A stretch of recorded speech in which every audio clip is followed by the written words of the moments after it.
Huffaker Hawks. My goodness, it's a snowy day today while I'm filming. I hope you guys, and it just melted. I just looked outside. I hope you guys had a chance to go out and play in the snow a little bit before it melted. We're here with WISHTREE by Katherine Applegate. Today I'm going to read chapters 19 through 24. And let's see what's happening with Old Red, okay? Chapter 19. Long after midnight, Samara came to visit me. She wore a blue robe. Her dark curly hair was pulled back in a loose ponytail. Her eyes held moonlight in them. She sat at the base of my trunk on her blanket. She didn't look at the carved word or the splinter of the moon or the blue and green houses. She just sat quietly and waited. It always took a while, but it always happened. One by one, the babies ventured out to see her. Harold was first, flapping awkwardly down to the ground. The raccoon babies, you, and you, were next. Raccoon mothers are notoriously forgetful, so they don't bother with traditional names. The opossums, the skunks, they all came. Samara sat perfectly still. The babies circled her. Together they sat in the shimmer of moonlight and listened to my leaves rustle. Bongo settled on Samara's shoulder. "Hello," she said in her crow version of Samara's voice. "Hello," Samara said, echoing the echo. Bongo squawked and Samara jumped a bit. Even Bongo's quietest caw is a bit on the harsh side. Bongo flew up to my smallest hollow and poked her head inside. Her tail feathers were visible. With something shiny in her beak, she returned to the ground in front of Samara, gently placed the tiny silver key attached to a long faded ribbon in Samara's open hand. "It's beautiful," Samara whispered. "Thank you." Bongo bent forward, wings spread, in a sort of bow. It was, in crow circles, a sign of great affection. I'd seen that key before. Bongo had inherited it from her mother. Crows live in extended families, and they pass information across generations. It didn't surprise me that Bongo still had the key, or that she decided to give it to Samara. In the sweet calm, surrounded by everything I loved, moonlight, air, grass animals, earth people, I wondered, with a pang, how much longer I would be able to savor such moments. That's the picture of the babies, you, and you. I wondered too if I'd done enough for the world I loved. It was something I'd asked myself before, but impending death has a way of focusing your attention. Sure, I provided plenty of shade, made oceans of oxygen for people to breathe, been a home to an endless parade of animals and insects. I'd done my job. A tree is, after all, just a tree. Like I told Bongo, we grow as we must grow, as our seeds decided long ago. And yet, 216 rings, 864 seasons, and still something was missing. My life had been so safe. Upstairs, a curtain in the greenhouse moved. Behind it, Stephen was just visible, watching us. I knew what he was thinking. One of the advantages of being a good listener is that you learn a great deal about how the world works. In Stephen's eyes, in the way he looked at Samara this afternoon, I saw something I'd seen many times before. A wish. Chapter 20. After Samara left, I felt restless. Restlessness is not useful quality for a tree. We move in tiny bits, cell by cell, roots inching farther, buds nudging into the sunlight. Or we move because someone transplants us into a new location. When you're a red oak, there's no point of feeling fidgety.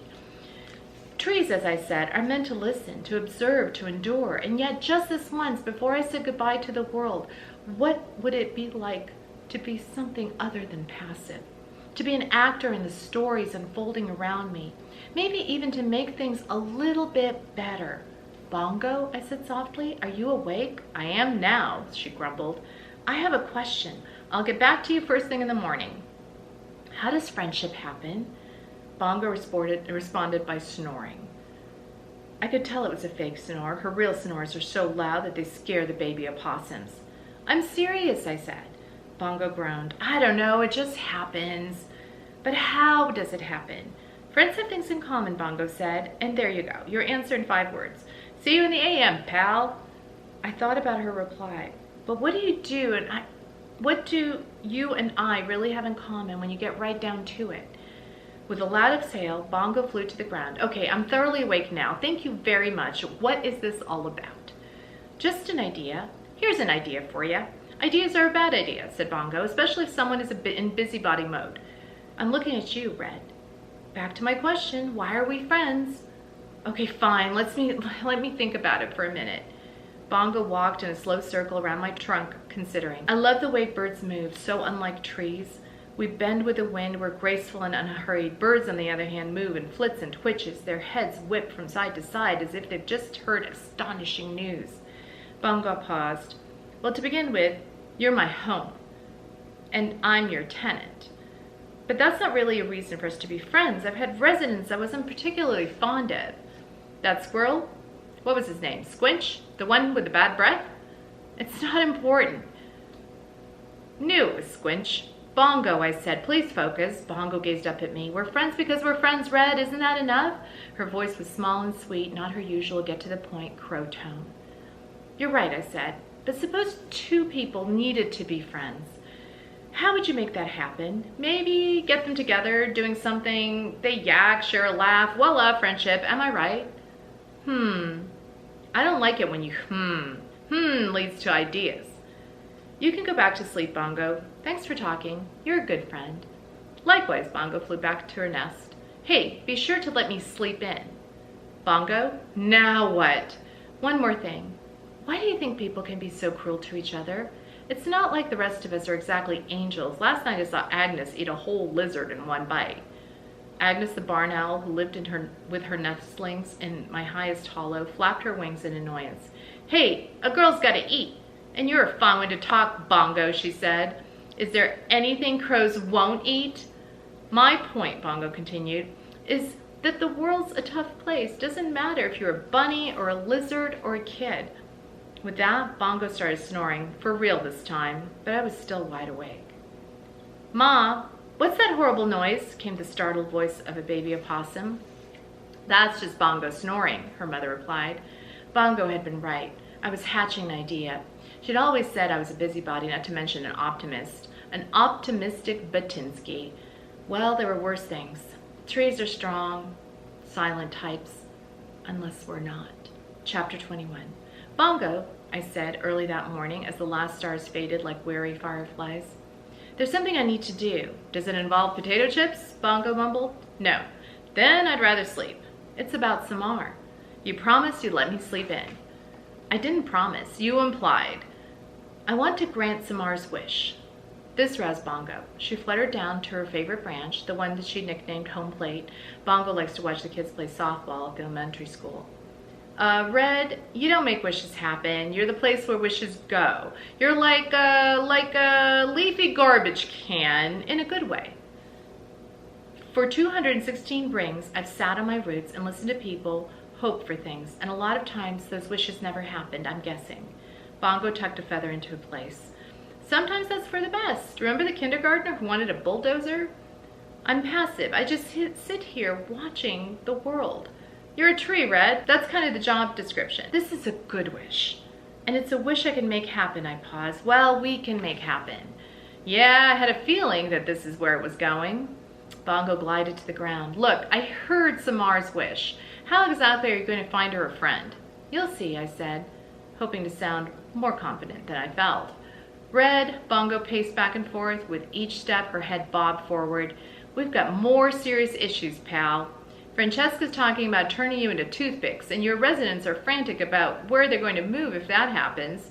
She came close and nudged me fondly. Of course they're worried about you, too. I know that. Fresh baked bread poked her head out from under the porch. It was barely dawn, and only the white stripe running the length of her face was clearly visible. I've offered to take in one of the tree families temporarily, she announced. Preferably the opossums. They're better behaved than the ewes. That's very generous of you, Fresh, I said. But I was interrupted by Big Ewe, the mother of the 3 raccoon babies. She was in my large hollow, grumbling under her breath. I beg your pardon, she exclaimed. You, and you have excellent manners. They're too inquisitive, said Fresh Baked Bread, always poking their noses where they shouldn't be, grabbing things with those little paws of theirs. Well, at least they don't stink, Big Ewe cried, and your children have paws last time I checked. Hairy Spiders, the mother of the opossum, peeked out cautiously from her hollow. Opossums name themselves after things they fear. Stink is in the nose of the beholder, said Hairy Spiders, and while I personally think your children have a delightful odor, Fresh, I've already got dibs on the woodpile 2 doors down. Should anything happen to dear Red, she patted me. No offense, love. Just thinking ahead, you know. No offense taken, I assured her. I saw that pile first, Big U cried. Share the skunk den, Harry Spider said. I wouldn't be caught dead in that place, Big U exclaimed. Not now. Not that I know my inquisitive children aren't wanted. Well, they're a bit boisterous, said Harry Spider. At least my children have spunk, said Big U. Your kids faint when they see their own shadows. Playing possum is a useful adaptation, said Harry Spider, her pink nose twitching. The world's a dangerous place, and in any case, we can't control it. It just happens. If I may interrupt, came a cool voice from my highest branches. It was Agnes. There's a nice-looking linden tree 2 blocks away, just vacated by a gray squirrel family. We're looking at it as a possibility, but there's a tomcat that runs loose there, collar, no bell, so that's an issue. Also, a big slobbery dog. In fairness, all dogs are slobbery, Bongo observed. I really think you should all calm down, I interrupted. Let's not buy trouble, one day at a time, my friends. Who knows what tomorrow may bring? The mothers glared at me. I heard a great deal of sighing. Too much, wise old tree? I asked. Too much, wise old tree? Bongo confirmed, as everyone retreated into their homes in a huff. They're all a bit tense, Bongo said. Worried about your situation. I can see that. I'm worried too, Bongo said in an almost whisper. I know, I said gently, but every cloud has a silver, red, Bongo interrupted. Sorry. There must be something I can do, Bongo said. You're a good friend, Bongo, but sometimes all you can do is stand tall and reach deep. Red? Sorry, I said again. What will I do without you, Red? Bongo said softly. You'll be fine, my friend. I promise. We both fell quiet. At last, Bongo shook herself, feathers fluffing. In any case, maybe not the best time to be granting wishes, is my point. Seems to be exactly the right time, I replied. Bongo groaned, her little old man groaned. She knew I wasn't backing down, and with that, we began the plan. Chapter 22. We executed plan number 1 an hour and a half later when Stephen headed off to school. He'd gotten only as far as the sidewalk when Bongo drove straight towards his backpack, poking the zipper with her beak. She cawed frantically. When crows want to be loud, they can be extremely loud. What? Stephen cried. What is wrong with you? Bird. He dropped his backpack to the ground. Bongo landed on the backpack, looking up hopefully. Chip, please, she said. Stephen rolled his eyes. Seriously? Hello, Bongo said. Chip, please. Stephen put his hands on his hips. Okay, fine. I see you in action, working the bus line. Bongo hopped to the ground as Stephen unzipped his backpack. You rock, she said politely.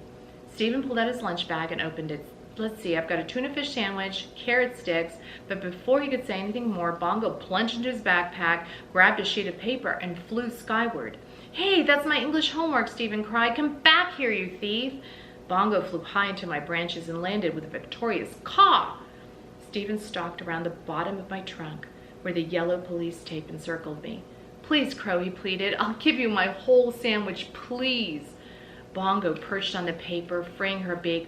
No way, she replied. A few more minutes of grumbling, and Stephen gave up. Great, he muttered as he grabbed his backpack. Miss Kellerman is never going to believe me when I tell her a crow ate my homework. Chapter 23.